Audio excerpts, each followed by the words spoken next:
जय हिंद दोस्तों, वंदे मातरम। यूपी के मुख्यमंत्री योगी आदित्यनाथ की सरकार के द्वारा लागू किया गया दोस्तों एंटी कन्वर्जन कानून, जो जबरन धर्मांतरण को रोकने के लिए एक मजबूत कदम है, अब सुप्रीम कोर्ट के निशाने पर यह भी आ चुका है। दरअसल सुप्रीम कोर्ट की एक बेंच ने इस कानून की कुछ धाराओं पर सवाल खड़े करते हुए यह कह दिया है कि भारत एक धर्मनिरपेक्ष देश है और यह कानून व्यक्तिगत स्वतंत्रता पर अतिक्रमण करता प्रतीत होता है। लेकिन दोस्तों सवाल यह है कि कोर्ट क्या वाकई में धर्मनिरपेक्षता की रक्षा कर रहा है या फिर यह योगी आदित्यनाथ की हिंदू हितों की राजनीति को एक तरीके से निशाना बनाने की कोशिश है। एक तरफ योगी आदित्यनाथ अपनी धुन में मस्त हैं, जनता के हितों को सर्वोपरि रखते हुए ऐसे ताबड़तोड़ फैसले लेने की जद्दोजहद कर रहे हैं जो सदियों से पीड़ित हिंदू समाज को कहीं ना कहीं सुरक्षा का एहसास दिलाते हैं। वहीं कोर्ट को लगता है कि यह सब कुछ अत्याचार है। आइए दोस्तों इस पूरे मामले को जरा हम गहराई से समझते हैं और देखें कि क्या वाकई में सुप्रीम कोर्ट का रुख ये पक्षपाती है या फिर न्यूट्रल है और या फिर अवसरवादी है। सबसे पहले दोस्तों थोड़ा सा बैकग्राउंड समझ लेते हैं। साल 2021 में उत्तर प्रदेश की योगी सरकार ने यूपी विधि विरुद्ध धर्म संपरिवर्तन प्रतिषेध अधिनियम यानी कि यूपी एंटी कन्वर्जन लॉ लागू किया था। यह कानून जबरन, धोखे से या फिर लालच देकर के होने वाले धर्मांतरण को रोकने के लिए लागू किया गया था। इसमें प्री कन्वर्जन और पोस्ट कन्वर्जन डिक्लेरेशन की प्रक्रिया थी। कोई भी व्यक्ति धर्म अगर बदलना चाहे तो 60 दिन पहले डिस्ट्रिक्ट मजिस्ट्रेट के समक्ष घोषणा करे, पुलिस जांच हो और कन्वर्जन के बाद भी डिटेल्स पब्लिश हो या फिर इसको लेकर के सजा कितनी हो, 3 साल तक की जेल, कम से कम 10,000 रुपए का जुर्माना। योगी बाबा का दोस्तों मकसद साफ था, हिंदू समाज को लव जिहाद और मशीनरी गतिविधियों से बचाना था। उत्तर प्रदेश जैसे राज्य में जहां पर दोस्तों सदियों से अल्पसंख्यकवाद के नाम पर बहुसंख्यक हितों की उपेक्षा होती आई है, यह पूरी तरीके से जग जाहिर है।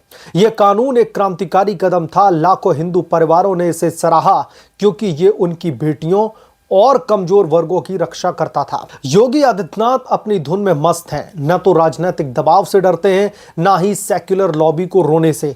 वो जनता के हितों को सबसे ऊपर रखना चाहते हैं, चाहे फिर वो कोर्ट हो या फिर मीडिया। लेकिन दोस्तों कोर्ट को तकलीफ क्यों हो रही है? इतना ज्यादा कोर्ट के जो जजेस हैं उन्हें दिक्कत क्यों हो रही है? क्योंकि दोस्तों ये कानून वोट बैंक पॉलिटिक्स को चुनौती देता है, जो अल्पसंख्यकों के नाम पर हिंदुओं का शोषण करता आया है।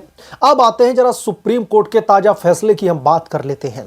दरअसल 23 अक्टूबर को जस्टिस जेबी पारदीवाला और जस्टिस मनोज मिश्रा की बेंच ने प्रयागराज के सैम हिंगनबॉटम यूनिवर्सिटी के अधिकारियों के खिलाफ में दर्ज एफआईआर को रद्द करते हुए कानून पर ही सवाल खड़े कर दिए। कोर्ट ने कहा कि यह कानून ऑनरस प्रोसीजर जो दरअसल थोपता है स्टेट की जो इंटरफेरेंस है, पुलिस जांच और कन्वांटेड व्यक्ति की पर्सनल डिटेल जैसे कि एड्रेस, कन्वर्जन प्रोसेस पब्लिश करना, प्राइवेसी राइट्स का उल्लंघन है। किसी का जबरन धर्मांतरण कर दिया जा रहा है, किसी को लालच देकर के धर्मांतरण करवाया जा रहा है, यह किसी भी तरीके की प्राइवेसी का उल्लंघन नहीं है। दोस्तों उन्होंने संविधान की प्रस्तावना का हवाला दिया। जज साहब को लगता है कि जहां सेकुलर शब्द 1976 के 42वें संशोधन से जोड़ा गया था और कहा गया था कि आर्टिकल 25 जो कि धार्मिक स्वतंत्रता के तहत व्यक्ति को अपनी आस्था चुनने का हक है, एक दरअसल कोर्ट में यह कहा गया कि यह प्रक्रिया व्यक्ति की नई आस्था अपनाने में बाधा डाल रही है और स्टेट की दखलंदाजी संविधान की बुनियादी संरचना से टकराती है। लेकिन दोस्तों यह सब कितना खोखला है, यह सब कितना वाहियात है। दरअसल कोर्ट आर्टिकल 25 का हवाला देता है लेकिन भूल जाता है वही article public order, morality and health के भी अधीन है। जबरन कन्वर्जन तो पब्लिक ऑर्डर का ही सीधे तौर पर उल्लंघन हो जाता है। प्राइवेसी का रोना, जब हिंदू लड़कियां लव जिहाद के शिकार हो रही हैं तब प्राइवेसी की बात की जा रही है। कोर्ट का दोस्तों यह रुख स्पष्ट रूप से पक्षपाती लगता है। यह मेरा ओपिनियन है। एक तरफ ईसाई मिशनरियों की एफआईआर रद्द, दूसरी तरफ हिंदू हितों की उपेक्षा। यह सेक्युलरिज्म नहीं बल्कि सिलेक्टिविज्म है। यह सिलेक्टिव सेक्युलरिज्म है जहां पर अल्पसंख्यक वोट बैंक को खुश करने के लिए बहुसंख्यक कानूनों को काटा जाता है। अब दोस्तों सबसे दिलचस्प हिस्सा उसकी भी हम बात कर लेते हैं। Chief justice of India DY Chandrachud के बाद में अब सीजेआई संजीव गवई का दौर चल रहा है। हाल ही में गवई ने कई मौकों पर योगी सरकार के फैसलों पर सवाल खड़े किए हैं और यह केस भी उसी कड़ी का हिस्सा लगता है। हालांकि बेंच जेबी पारदीवाला मिश्रा की थी, लेकिन सुप्रीम कोर्ट के बड़े मामलों में chief justice of India BR Gavai की भूमिका हमेशा छिपी रहती है। सीजेआई गवई जो खुद को एक दलित पृष्ठभूमि से आते हैं, उनको अक्सर सोशल जस्टिस का चैंपियन माना जाता है, लेकिन उनका यह रुख योगी के हिंदुत्व मॉडल को निशाना बनाने का लगता है। क्या गवई हाथ धो करके उत्तर प्रदेश की सरकार और बुलडोजर बाबा यूपी के मुख्यमंत्री योगी आदित्यनाथ के पीछे पड़े हैं? देखिए, राम मंदिर केस से लेकर के सीएए पर कोर्ट ने बार बार योगी आदित्यनाथ की नीतियों को घेरने का काम किया। इस बार एंटी कन्वर्जन लॉ पर सवाल उठा करके उन्होंने फिर से संकेत दे दिया कि सेक्युलर भारत में हिंदू केंद्रित कानूनों की कोई जगह नहीं है। यह आलोचना दोस्तों इसलिए जरूरी है क्योंकि सुप्रीम कोर्ट खुद को संविधान का रक्षक मानता है, लेकिन क्या वो वाकई में निष्पक्ष रह गया है? केशवानंद भारती केस में बेसिक स्ट्रक्चर की बात की जाती है, लेकिन आज वही स्ट्रक्चर हिंदू समाज की सुरक्षा को कमजोर कर रहा है। गवई का लीडरशिप में आना एक मौका था कि कोर्ट जनहित को प्राथमिकता दे, लेकिन लगता है कि वेस्टर्न लिबरल एजेंडे पर चल रहे हैं। सुप्रीम कोर्ट के फैसलों की जो एनालिसिस है, उन तमाम फैसलों को अगर हम उत्तर प्रदेश के नजरिए से देखें, उत्तर प्रदेश के लोगों के हित के नजरिए से देखें, जैसे यूपी में धर्मांतरण के केसेस बढ़ते जा रहे उस नजरिए से देखें, तो कोर्ट ने शायद ये ठीक नहीं किया। योगी बाबा को निशाना बनाना आसान है, वो मजबूत है, लोकप्रिय है, लेकिन इससे देश का संतुलन बिगड़ रहा है। फिर भी योगी आदित्यनाथ दरअसल अविचलित हैं, वो अपनी धुन में मस्त हैं, जनता के हितों को सबसे ऊपर रख करके फैसले लेते जा रहे हैं।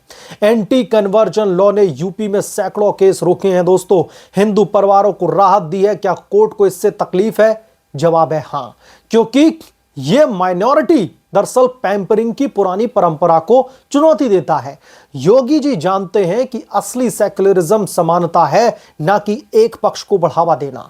वो कहते हैं कि कानून सबके लिए बराबर है और यही उनकी ताकत है। कोर्ट को चाहिए कि वो इस कानून की वैधता पर गहराई से विचार करे, ना कि जल्दबाजी में सवाल खड़े कर दे। योगी सरकार ने किस इंटेंट के साथ में इस कानून को लागू किया है, जरा उस पर भी गौर फरमाइएगा। अगर प्राइवेसी का मुद्दा है तो जबरन कन्वर्जन की प्राइवेसी किसकी रक्षा करेगी? सुप्रीम कोर्ट की आलोचना इसलिए भी दोस्तों अनिवार्य है क्योंकि वो ऊपरी न्यायिक तंत्र बन गया है, जहां पर पावरफुल लॉबी का साथ कमजोर को नुकसान पहुंचाता है।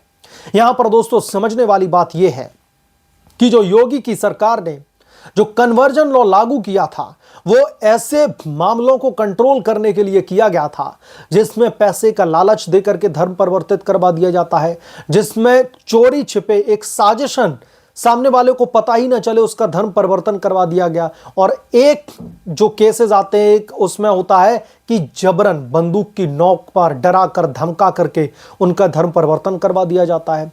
तमाम हिंदू लड़कियां लव जिहाद का जो है कहीं ना कहीं हिस्सा बन जाती हैं, तो उनको परेशानी का सामना करना पड़ता है। और बाद में क्या मिलता है, जब वो इस चीज को लेकर के अपोज करती हैं, उस पर ऑब्जेक्शन रजिस्टर कराती हैं, तो उनकी लाशें दिखाई देती हैं। तो योगी बाबा के इस कानून को, जिसका इंटेंट सीधे तौर पर था चोरी छिपे साजिशन, जबरदस्ती पैसे का लालच दे करके अगर किसी भी तरीके का धर्मांतरण करवाया जाता, तो यह कानून उस पर नकेल कसने के लिए था। लेकिन सुप्रीम कोर्ट को तो आर्टिकल की धार्मिक स्वतंत्रता का जिक्र आ रहा है, संविधान में जो धार्मिक स्वतंत्रता का जिक्र किया गया उसको लेकर के परेशानी हो रही है। यह कानून उन केसेस के लिए नहीं था जो लोग अपनी स्वेच्छा से, अपनी मर्जी से अगर अपना धर्म परिवर्तन करते हैं, किसी दूसरे धर्म में जाना चाहते हैं, उस पर किसी भी तरीके की रोक नहीं थी। इस कानून में सिर्फ उन्हीं मुद्दों को शामिल किया गया है जिसमें कहीं ना कहीं इंटरेस्ट ऑफ कॉन्फ्लिक्ट दिखाई देता है, जिसमें कहीं ना कहीं एक लॉबी लगी रहती है लोगों को धर्मांतरण करवाने के लिए। तो सुप्रीम कोर्ट की अब साख भी दोस्तों अब कहीं ना कहीं दांव पर लगती दिख रही है। किस तरीके से खासतौर पर योगी आदित्यनाथ की तमाम पॉलिसीज को निशाना बनाया गया। और जब बात सीजेआई गवई की आए तो गवई साहब का पूरा कार्यकाल विवादों से भरा हुआ है। सीजेआई गवई रिटायरमेंट के दौर पर आ चुके हैं, कुछ ही दिनों में वो सुप्रीम कोर्ट को बाय बाय बोल देंगे। नए जो है सीजेआई सूर्यकांत जी आ जाएंगे, लेकिन सीजेआई गवई का ये कार्यकाल याद रखा जाएगा। और याद किस लिए रखा जाएगा कि कैसे उन्होंने तमाम जो अपने फैसले लिए हैं वो कितने बड़े दरअसल एक पॉलिटिकल कॉन्फ्लिक्ट या फिर पॉलिटिकल कंट्रोवर्सी बन करके रह गए। बहरहाल आप क्या सोचते हैं इसके बारे में, आपकी क्या राय है, कमेंट करके जरूर बताएं। जल्द मिलूंगा किस दूसरे बड़े अपडेट के साथ में, तब तक के लिए धन्यवाद। अगर आप लोग चैनल पर नए हैं तो प्लीज चैनल को सब्सक्राइब कर ले, साइड बने बेल आइकन को जरूर प्रेस करें ताकि जब भी मैं कोई नया अपडेट लेकर के आऊं, कोई बड़ी खबर लेकर के आऊं तो इसकी जानकारी नोटिफिकेशन के जरिए सबसे पहले आपको मिले।